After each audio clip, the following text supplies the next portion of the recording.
ゲジチャンネル。はい、皆さんこんにちは、ゲジです。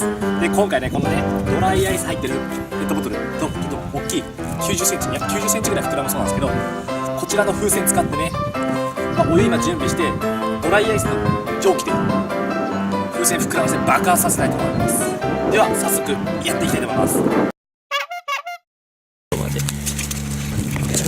入ってるよね。オッケーオッケーオッケー。オッケー、そこでこうもうしっかりこう。あ、でも膨らんできてる、もう膨らんできてる。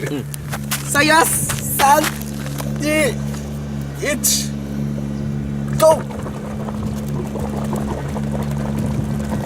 ー。いやー、すごい。振って振って。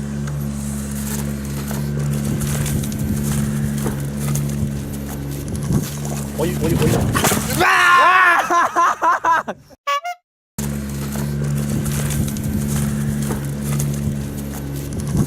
お湯。うわー。お湯。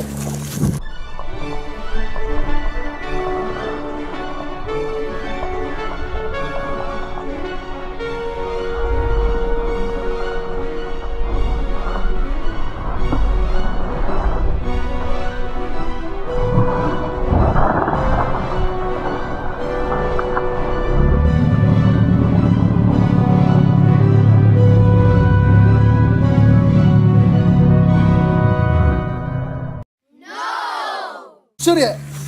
いや、すごい。あ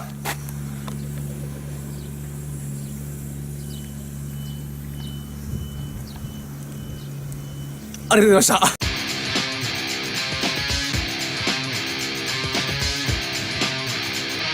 3、2、1。